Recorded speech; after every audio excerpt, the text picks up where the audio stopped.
John Bentley.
What's up, Cowboy fam, CFO gang? What's going on? Let's get the chat lit, man. Flexing the chat, man.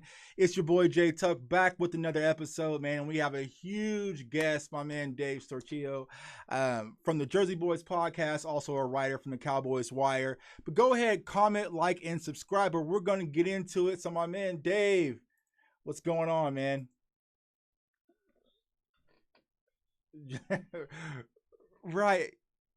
Exactly, man. That's all you really can do. So we got a lot to talk about, and we actually just had a few discussions, actually this morning on Twitter. So let's go ahead and get into it because this is what everyone's talking about at the pandemic. Are we going to have football? Are we not going to have football? So there's been a few things that broke today, as far as the NFL. What they're deciding to do is, continue as football as normal. They just pushed back the Hall of Fame. Well, actually, they canceled the Hall of Fame game. So they're going to probably push back the season a little bit. I'm not sure what's going to go on. What's your thoughts, man? Do you think we actually going to have football? How is it going to look?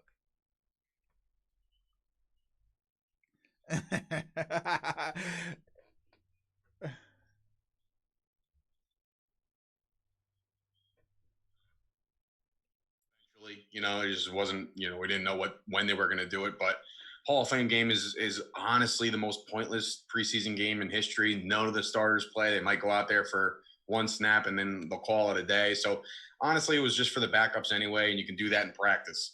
So the preseason itself, I'm assuming the preseason is going to cut down to like 2 games. Mhm. That's my assumption, is that they'll show up in mid-August, um, play 2 games, and then hopefully get the season started as is.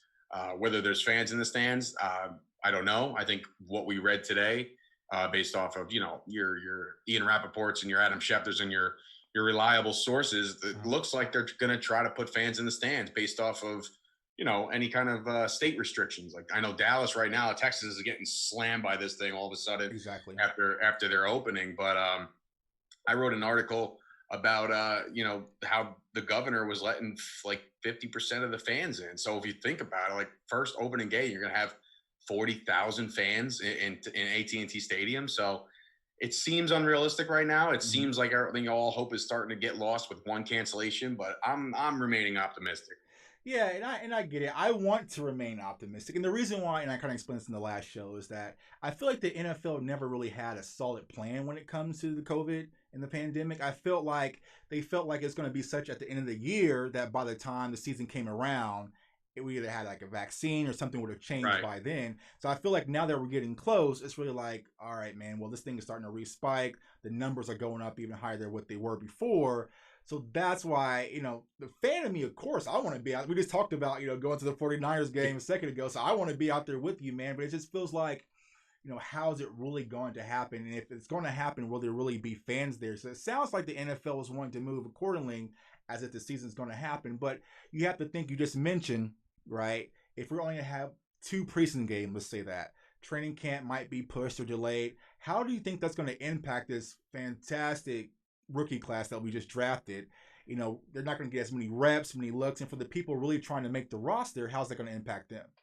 I think it's unfortunate first and foremost for Mike McCarthy. Like this guy's coming in off a year off and rejuvenated and did all the analytics and everybody's hyped and excited. I know I was one of, listen, I've been calling for Garrett's head for a decade. So Right. like, I think we all have.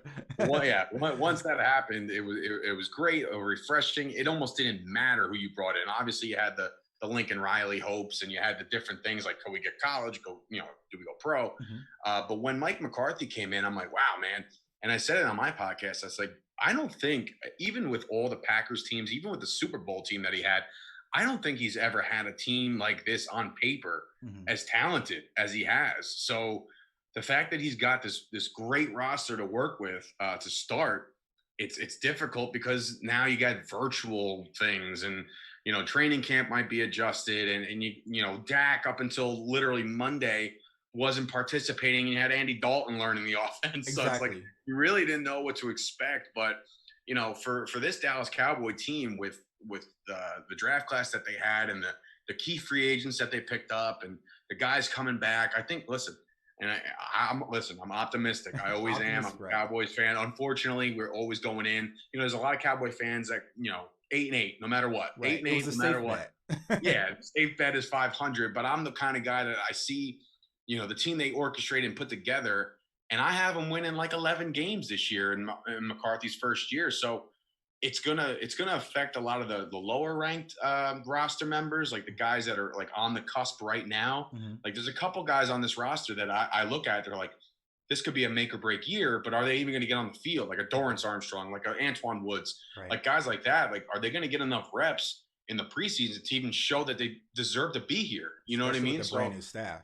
Right. I mean, the snap counts are going to be a lot lower, being that preseason might get adjusted, and it's a very hard thing to predict right now. But as of right now, I think that everybody in the NFL across the board, not just our Cowboys, but like across the board, are really doing the best they can with what they got. So Right.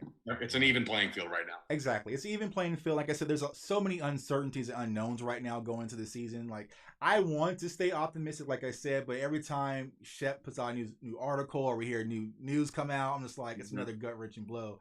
So you mentioned Mike McCarthy. We're past the Jason Garrett era, thank God. From a coaching standpoint, what do you think that Mike McCarthy is going to bring different that we didn't have in Jason Garrett?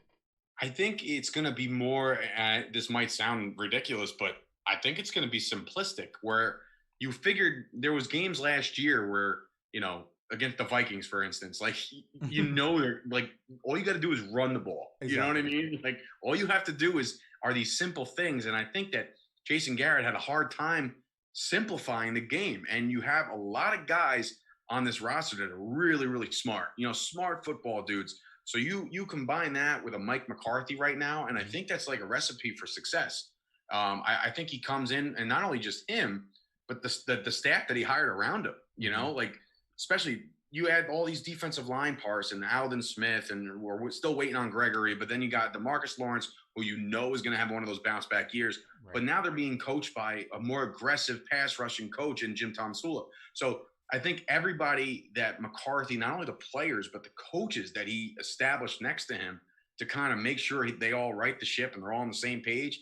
And you have the evil genius in Kellen Moore still coming back. Like, I think it's a recipe for success, especially for a first-year coach. Yeah, and I agree with that. I think last year that we saw the pressure finally get to Jason Garrett. I mean, you mentioned that Vikings game. He was doing things that were just out of the norm. Right. Going for it on fourth down when he shouldn't go on fourth down, not giving the ball to Zeke when he just gave the ball to Zeke. There was so much going on with Jason Garrett that it was finally time for him to go. What I think Mike McCarthy is going to bring to this team is also just leadership and someone that the team trusts, the organization. I think Jerry is going to give Mike McCarthy a much longer leash than he gave Jason Garrett because Mike McCarthy has won a Super Bowl. So hopefully, my wish is that Jerry will stay out of the kitchen. Now, he's always going to poke his hand in the kitchen. He's going to come in there for a little bit. But I think for the most part, he'll try to stay back, let Mike McCarthy and the staff do what they do best, and kind of see how things go with the season. Yeah, if anything, I think he should stay on his yacht because he had the best draft he's ever had. Right. Big Boat Jerry, like I said. So speaking of Big Boat Jerry, the news is starting to circulate right now about Jamal Adams. So I think the Jets are saying they want La'el Collins. I didn't see any draft compensations or anything like that. So, I mean, it's just Twitter talk right now. But if it was up to you, if you were on that yacht, right, and you had the opportunity to trade La'el Collins straight up for Jamal Adams, yes or no? And why? No, not a shot. I think Collins is one of those younger, bigger tackles that we haven't seen since, like, Colombo was great and Eric Williams was awesome, but this guy, he's just a monster. Right. And we just signed him. We just gave him more, new money and a new contract. And look, I'm a big fan of Jamal Adams. I think we've wanted, as fan base, has wanted to address the safety position for the last, I don't know, since Woodson was around. So right. We've been wanting a new safety. And yes, Jamal Adams is probably top 5 safeties in the league. But I'm not willing to part ways with, and I answered this online. I think Blogging the Boys put it up, and it said, who would you trade? I said, nobody. I wouldn't, none of these guys, unless you're willing to take one of our like 3rd string, 4th string safeties, like the kid from last year came in a couple times. Wilson, was it Wilson? Wilson? I don't know. Yeah. So one of those guys, fine. I'm willing to part with, not even kidding you, a 1st, a 3rd, and probably a 5th. Like, I'll give you 3 picks for this kid. And the reason why I'm okay with the 3rd is because we're going to get a 3rd compensatory pick for Byron Jones leaving town. So we're going to have 2 third-round picks anyway. So we can give him one of them. I don't want to part ways with anything that is a strength on this team. You know what I mean? Like, right. It's just very hard to think about. Like, when they were tossing around Michael Gallup's name, I was sick to my stomach. I was like, this is not right. Like, this kid is about to become one of the premier receivers in the league, and then you added CeeDee Lamb. Right. So right. They're doing the Chiefs model where all of a sudden, you know, I don't compare Dak and Mahomes. I think they're completely different quarterbacks. But all you have to do is drop back the pass, and you're going to have a lot of options. Right. People are sleeping on a lot of these guys. You know, Tony Pollards and the Blake Jarwins of the world. They need to like wake up and realize that this offense is built to win right now. And I wouldn't touch a soul on that starting lineup. You made a valid point. And the fan in me, I try to make you made valid points. That's what you're the research guy, you know. Yeah. So you know you're sharp. But me personally, if it's La'el Collins for Jamal Adams, I'm pressing the start button in that trade right now. Wow. And the reason why I say this is like, would it be accepted in Madden? Is the bigger question. Probably not. Probably not. I want to throw something else in there in Madden. But like I said, if the reason I say this, like La'el Collins, as you mentioned, he's a great player. He's still in the uprise. We just signed him. But I feel like he's the type of player that makes our offense better. But Jamal Adams is the type of player that makes our organization better. Like, it's a game changer. It changes a lot, especially on the defensive side of the ball. And I saw someone tweet this a second ago. Like, we really haven't had that guy in the secondary since the Deion Sanders, since the Darren Woodson. It's been a while. So I think that's the reason. Like, we just haven't had it. And I feel like if we were to lose La'el Collins, then our offense, you know, we would still be functional. But I feel like Jamal Adams adds a huge boost to what's already a question mark, which is our secondary. So, I mean, the fan in me says absolutely yes, but there's so much logic that goes into it. I personally don't think Jamal Adams is coming to the Cowboys at all. I think this is Earl Thomas 2.0. Don't get me started on that. So I feel like this is Earl Thomas 2.0. So Cowboys fans have been on this for a while. We've been down this road before, so I don't see anything happening. So let's go to the chat and see what's going on in the chat right now.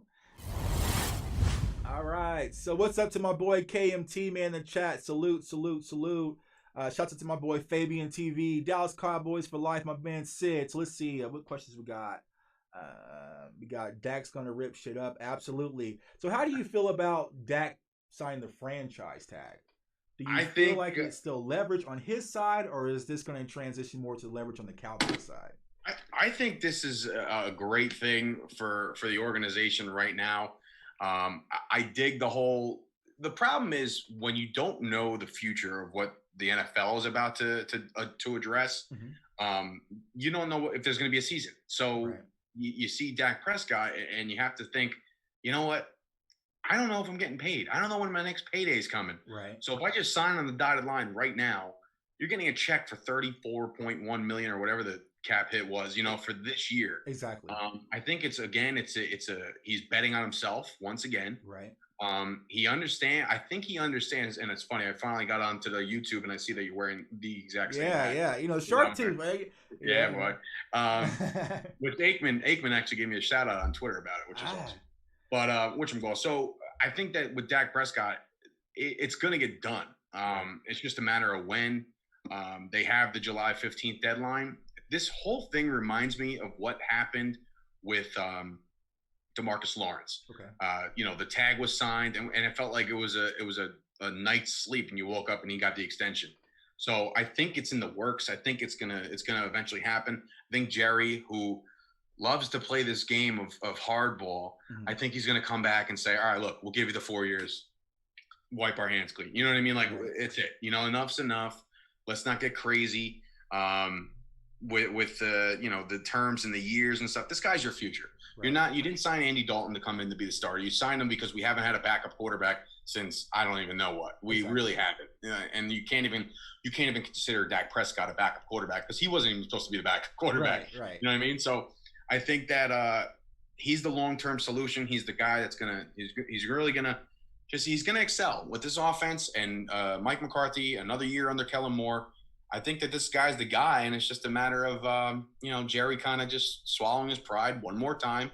He just did it with Zeke. He did it with Lawrence. He did it with Dez. You know, these contract negotiations, they're a negotiation for a reason. You know, if he just sat back and opened up his checkbook every time, what's the fun in that? You know, you have to have a Dak Watch 2020. You know what I mean? You have to have this because he loves being in the spotlight no matter what. Exactly. Jerry loves the spotlight. And like I said on the last show, I think everything going on with the COVID and pandemic and all the uncertainties was the reason why Dak kind of said, you know what? Let me go ahead and shore up some type of assets and get some money on my name. So he went ahead and signed that contract. So that way, just in case something does go wrong with the season, then he's definitely tied up for that 34 mil. Let's see. We have Cowboys 805, second seed, conference champion, Super Bowl. I'm with it. I'll take it. And that's the one thing that I think that Mike McCarthy will bring to this team, his organization, is consistency. I mean, Jason Garrett era, we had those fluctuations. We had a great season. We got excited for next season. Missed the playoffs. Don't win the division. It was so up and down. If Mike McCarthy can get that baseline of just making the playoffs, going to the NFC Championship, the Super Bowl, different things like that, I'm happy with it as a Cowboys fan. Because the shark tooth hats that we were wearing back in the day, like playoffs, making the playoffs was nothing new. It wasn't a big deal. The season really didn't start until we made the playoffs. And so I think the Cowboys can get back to that consistency with the staff. Talk about the trade to get Adams. We just did that.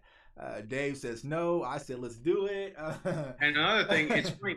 The draft picks, like I said, I'm not willing to part with any of these guys that are on our roster. But if you think about it, if you give them, like I said, we had an extra third, you throw that there.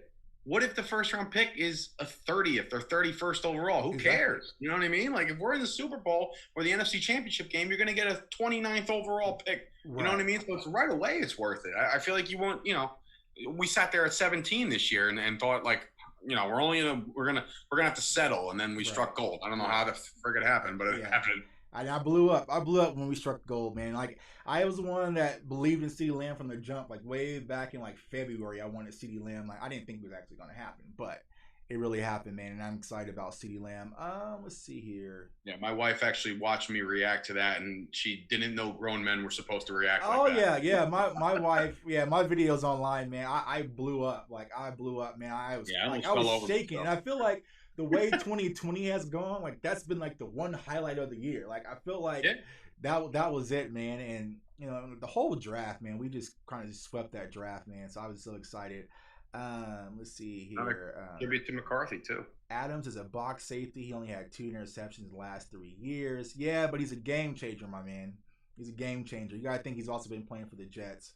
That is an argument to be made. Is the fact that he doesn't turn the ball over, but what Cowboy has in the last couple of years. You know what I mean? Like if you can get, I mean, look, don't get me wrong. I may have said no to the 1-for-1 deal for Collins, but of course I would want Jamal Adams on this team. Like of course. And he is a game changer. He's a motivator. He's a hit stick away from wrecking the game. You know what I mean? So, yeah, we saw Danny Dimes. I put Jamal Adams on Madden on the Cowboys the other day just to see what it looks like, and it was so different playing defense. Like every hit was a hit stick, like it almost a fumble, man. So he definitely changes things. Like I said, he's one of those players where you have to be alert where he's at all times on the field, especially in the secondary. So he definitely would change things. Just how do we get him? Like I said, I wouldn't get my hopes up, but it's nice if we can have him. What do you guys think Dak should get per year? I think Dak deserves what he's asking for. I mean, granted, he doesn't maybe deserve Mahomes' money, but you have to think about everything that Dak has done for his organization from the beginning. As you mentioned, like he wasn't even probably supposed to make this roster. He's probably going to be a practice squad guy. Injuries happened. He came in like first throw in preseason against the Rams. I called it like the real life Willie Beeman story. Yeah, it is, man, and that's what it. And that's what it. Let's see here. So they can't hear me anymore. All right, so yeah, it's like the real life Willie Beeman story, man. He just came out of nowhere, and I personally wanted Dak that draft, and I wanted Dak for a different reason because I just wanted a durable, more mobile quarterback. Because we were in the Romo era, and we all knew how we were.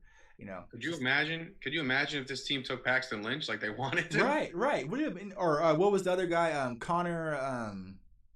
What was the guy? I didn't even know there was a second option. Yeah, it was Paxton Lynch, and there was the guy from Michigan State, like exactly. Connor Cook. Yeah, so we would have been screwed. We'd have been screwed if Romo would have went down and would have had Connor Cook. Man, it'd be dark days in Dallas, and that's why I tell all these people who hate Dak, you have to appreciate what he does for his franchise because it could have been a lot ugly. And we've been Cowboys fans long enough. We've seen it. I mean, a lot of these fans you kind of see on Twitter, they kind of came in with the Romo area and got to ride the Romo. roller coaster and everything. But we remember those dark days. We remember Drew Henson and Quincy Carter and all those days, man. It was Listen. dark. I personally loved Quincy Carter. I was a big Quincy Carter guy, but like again, he's the one that kind of got us out of the 3-5-11 seasons in a row. And you're like, we finally won some games, and Parcells came in, turned this guy around, and then lo and behold, there's Tony Romo, and the rest is history. But yeah, man, the quarterback situation after Aikman before Romo was just I can't even tell you. It was like I felt like we were the Cleveland Browns, dude. Right, right. It was bad. It was to the point where it was really embarrassing being a Cowboys fan, but we still held through. So now, once things are kind of up and up, we can kind of celebrate and things. So let's transition over to the offensive side of the ball. So as you mentioned, all the weapons that we have, CeeDee Lamb, Michael Gallup, Amari Cooper, there's a lot of uncertainty when it comes to that fourth wide receiver position.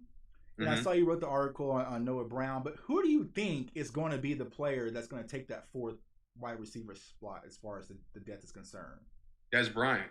Hey, I got my 88 on, so No, to be honest, it's like a smorgasbord of guys that can take that spot.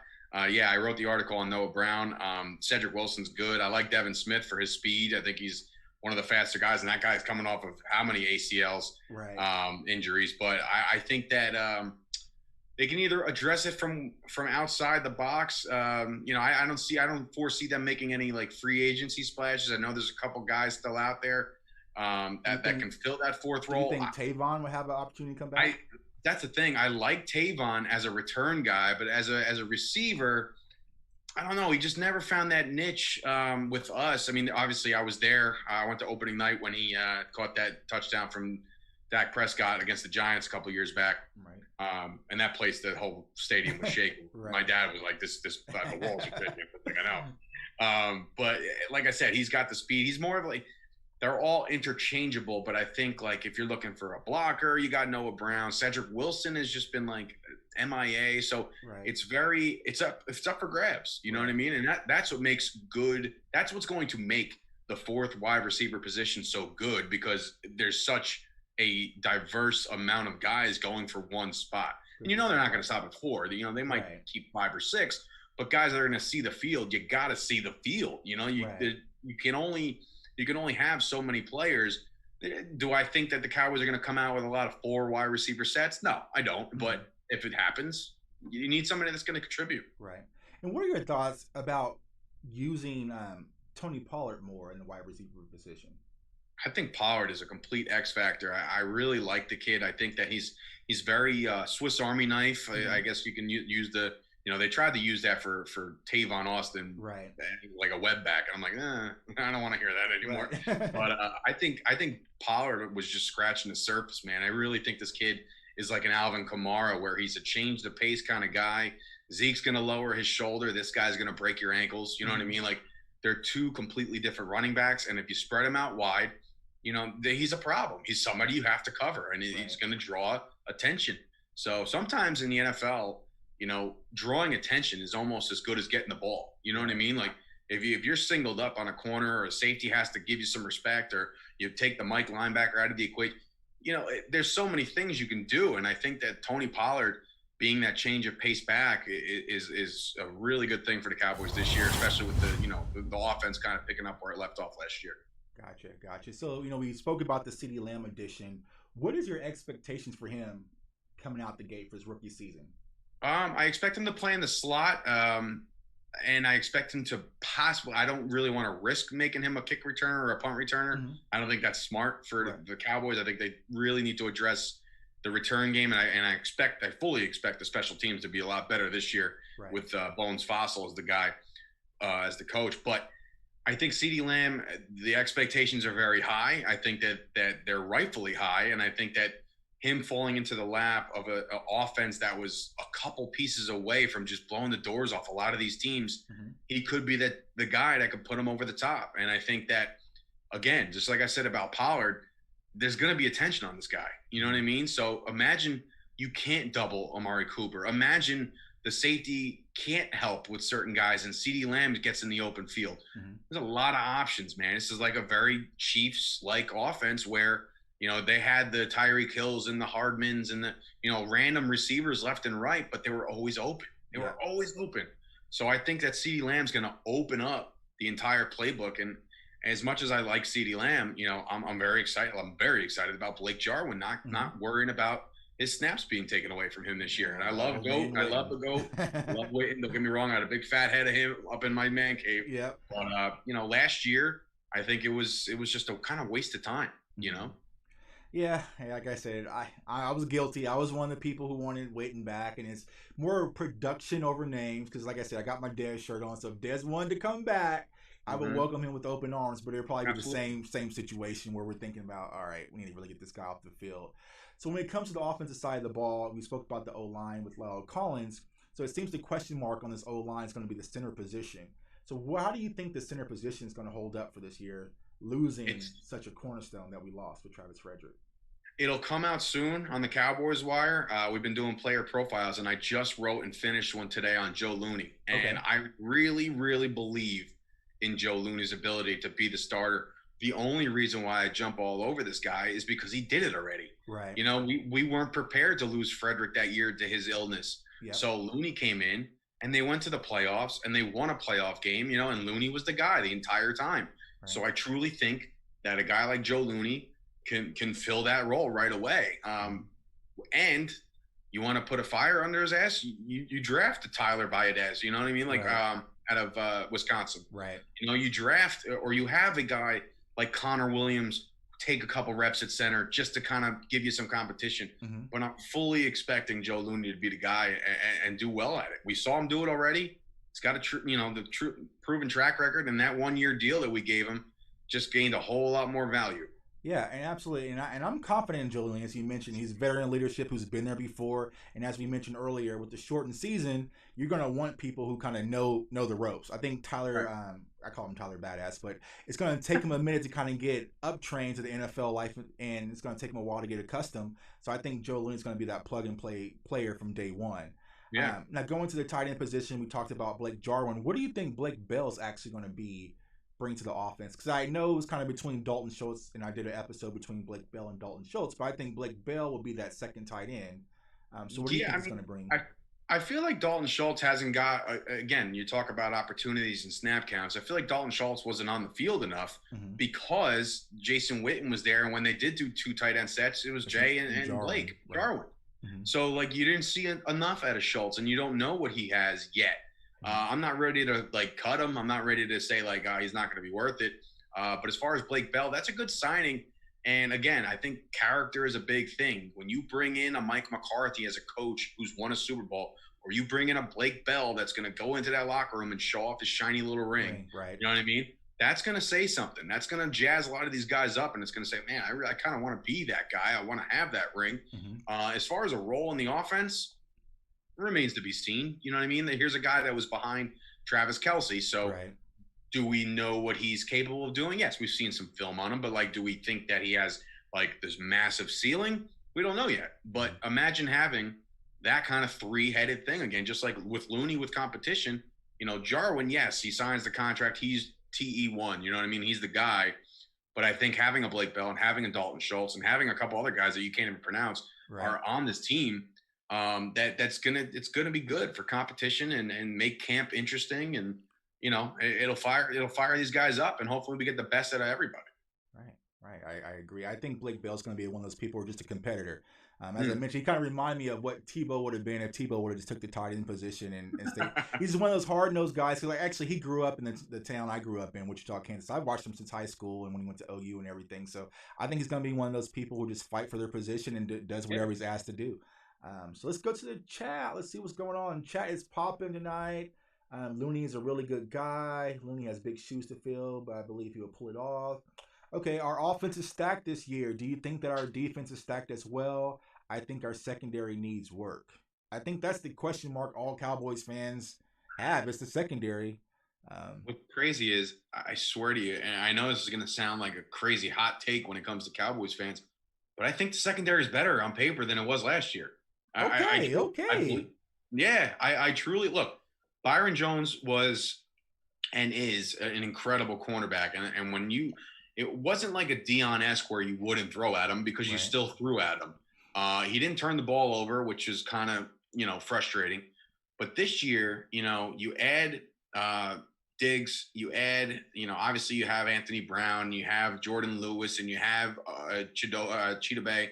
You have depth. You got the guy, I think, was it the Kennedy, that played for the Jets? I forget his name. Maurice Kennedy. Yeah, and then Worley. Yeah, And him. Yeah.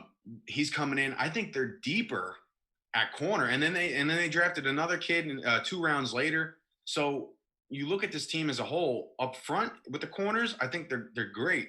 I think the safeties is where it's a little iffy. However, I'm a big fan of Clinton Dix. I really am, only because he's coming back. 2 bears. That dude, oh my god, that's insanity. I was like, dude, this guy is fast. Yeah. But, I think that with Clinton Dix, I think again familiarity with Mike McCarthy, and the secondary coach is Al Harris. You know what I mean? So all of a sudden you have all the coaches of his best years. Right. So rejuvenate, new team, new opportunity for him, and I'm a big fan of Xavier Woods, man. Thank you. See, I'm a huge fan of Woods, man. That X-Man out there, he'll hold his own, I think. So if you look at it from top to bottom, I think the Dallas secondary is deep. I'm not going to say like super uber talented, but I'm going to say there is enough guys that I think that the secondary this season will statistically be better than last year. See, I think the secondary will be the position that's hurt the most by the COVID and the shortened training camp and maybe not getting as many reps. So, because I wonder, once we step in game 2, Julio Jones and Calvin Ridley come to town, who's going to be that guy to say, I got Julio or I got Calvin Ridley? Like, that's going to be like, who's going to be the face of the secondary? I mean, it's going to have to probably be Worley for now, kind of starting off, or who's really going to take the secondary up on their shoulders and run with it? I absolutely love Jordan Lewis, the ball god. I'm telling you that again, wherever there's a ball, he's around it. Right. And I think Diggs is going to come in right away and be one of these guys. Like you're talking about here, the difference is when these guys are playing in college, yes, the game is different. And yes, you're playing with less talented people around you and you're covering not the premier guys. But let's not forget who his brother is. Let's not forget the guy grew up hanging out with and playing with. Diggs is literally, and I'm like, it's a bold statement, but I think Diggs is literally, he fills the role. He fills the gap between him and Byron Jones. I think it's going to be 1A and 1B. Look, I could be completely wrong. He can get burnt at the first go route, and I this guy sucks, and I don't want him anymore. Right. But I truly believe that this kid has it, and I think the secondary and the cornerbacks in specific, McCarthy likes long guys. A lot of these guys are a little taller. 6'1", and I think, I think Al Harris is going to be a big part of this team turning around on that side of the ball. Gotcha. So where is your question on the defense? Like what is your biggest question mark going into the season? Linebacker. Yeah. I like, obviously I love Sean Lee. I'm a big Sean Lee guy and he's been there forever. He'll be there. Right. I don't know how much he's going to play, but that all depends on Leighton Vander Esch's health. Right. The guy's coming off and saying, I'm fine. I feel fresh. I feel great. But it's a neck. A neck injury is not one of those things you could just be like, I'm good. And then that first, crown of the helmet led into somebody else. We might lose him for the year. Right. I think one of my favorite players on the entire team is Jalen Smith. I wasn't a fan of him, doing his little swipe thing when we're down in Chicago, but other than that, but I really think that Jalen Smith and Vander Esch, if healthy, are great. Sean Lee is that veteran presence. That's great. But these are a lot of ifs. You know what I mean? Like if Leighton Vander Esch stays healthy, what if Sean Lee comes in there and all of a sudden he's grabbing the back of his leg like he has in years past, where we don't know where, and then you look at that depth chart and it's, it's, we have some guys, but it's like, is it somebody that's going to stop the run or somebody that's going to cover a Barkley out of the backfield or, you know what I mean? Like you always have to play your matchups. And I think that when healthy, we match up with everybody and then some. When there's a couple, injuries in there, like remember before Leighton Vander Esch get there, when Sean Lee went out, we were toast. You know what I mean? Like there was just no way. That game against the Rams, I couldn't believe it. You know what I mean? Like guys that couldn't cover anybody. So I think it's just a matter of health, but I think the weaker part of the defense relies on the linebacking core because I'm excited about, like I said, I'm excited about the corners in the secondary, and I'm like more jazzed up than ever about that defensive line. Defensive line. So that's going to be my next area of focus. So we brought in a lot of free agents with Poe and also McCoy. Drafted Neville Gallimore, which I'm excited. He's one of the rookies that I'm excited to see get some opportunity there. And Marcus Lawrence, we know what he represents. So that other defensive end position will probably start off with Crawford. But as far as the depth is concerned, who do you think is really going to have an impact? I mean, we really don't know about Randy Gregory. Is he going to be reinstated or not? I mean, that's still kind of floating in the air. Alden Smith, I mean, granted, if he's even a glimpse of what he was when he was playing years ago, then that's going to be a nice addition. But who do you think is going to add to that depth for that other opposite end? At the end of the year, when they have their end of the year awards, right, and you're talking about MVPs and Offensive Player of the Years, the comeback player of the year is going to be Alden Smith. I'm telling you right now. Oh, wow. I think that him training with Jay Glazer and keeping in touch and keeping his eyes focused on the field and not more on the extracurriculars and the stuff that's haunted his past. Mm-hmm. Look, everybody's got a past, man. Right. Everybody's got a past. And the fact that he's getting another opportunity for a premier organization and for what seems to be pennies on the dollar because of, the contract and how it works out. Right. I think this guy's going to see the field. I think he's going to see a lot of the field. And I think he's going to give us, even if he gives us 80% of what he was in his first couple of years, mm-hmm. he's going to be a force, and he's going to be a lot better than what we had. I like Robert Quinn. I think Quinn was great. He got low, off the outside. He's great. But you talk about a rotation on that defensive end, between Crawford, Gregory, he'll be reinstated. I mean, it's just a matter of time. And Alden Smith and just that interior, that defensive line is going to bully a lot of guys. You know what I mean? And in this day and age, if you got a pass rush, that means you got a secondary, because the secondary doesn't have to cover for long if there's somebody in your face. Right. And I think that's where we're going to see a big impact with this Dallas Cowboys defense is a bigger, better pass rush, not that much time in the pocket. We really couldn't get to the quarterback last year, which allowed these quarterbacks to kind of just sit there in the pocket and pick us apart. Let's see here. So, yeah, Alden Smith's going to be a beast. What is your thoughts on Bradley and I? Will he get an opportunity? You talk about a guy like another one where you get him in the later rounds of the draft. So his, the potential on paper, you look at it and it's like, all right, well, we don't have to worry about it because he's such a late round draft pick. But that's how good the Cowboys draft was. You know what I mean? Like, exactly. Their later round draft picks, their last pick is going to be a role player. Like, is that really going to happen? So again, unfortunately, I think this is where the shortened preseason kind of hurts guys like that. Mm-hmm. Because of the lack of reps, and you want to get everybody up to speed right away. I like him. I like him as a guy that's going to rotate and make this team. They got some decisions to make as far as guys they want to keep. But again, in a COVID-ridden year, there's an opportunity where they might expand the rosters. Mm-hmm. You know what I mean? So there might be a complete like COVID-19 reserve list, right? Where guys that you would think got cut remain with the team, right. So it's anybody's game. But again, I think this is a phenomenal draft pick for the value for where we got him. I mean, come on, you really can't complain. There's not one. I guess the only pick you can say like what's going to be of it is probably DiNucci. Yeah. Like what's he going to? Are they really going to carry 3 quarterbacks, or is he going to be like a Showers type guy where he's just practice squad quarterback until he gets his exactly. Yeah, if you look at the draft class, I think he was the only pick where you're just like, okay, I'm really not excited for that. But I mean, if you watch the footage on him, I mean, he looks decent. So I think he'll be one of those practice squad guys for a little bit, and then mm-hmm. who knows, floats around. So looking at this roster where everything is, what's the one thing we need to get to Tampa? Consistency, I guess. There's been too many times where guys don't show up. Like last year. A lot of people got on Cooper for the back end of the year where he just wasn't as effective. Mm-hmm. I think as the roster is in place right now, the division is definitely for the taking. Right. I don't know why the Eagles fans get excited about this stuff because right. I didn't see them address many things. I still don't think they have a lot of pass catchers, and I don't care who they took in the first round. It's more or less the joke of who they took in the second round. Right. Exactly. So I'm not worried about Philly as much. I mean, Philly can win 9-10 games, but I got the Cowboys winning 11 games, and I got them running the East. So if they can just get to the dance, and this year of all years, when they're granting an extra playoff game, you know what I mean? Exactly. So if they don't make the playoffs in this year, then we have some serious problems.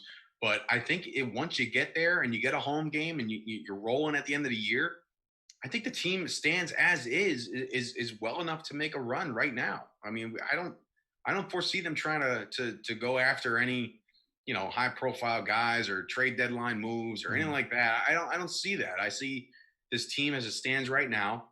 The offense, you tell me a weakness on that offense. I don't see it. I don't see it either. Tight end, people will be like, "Oh, we don't know about tight end." I'm telling you right now, Blake Jarwin's going to be that guy. I'm like, it's just wait.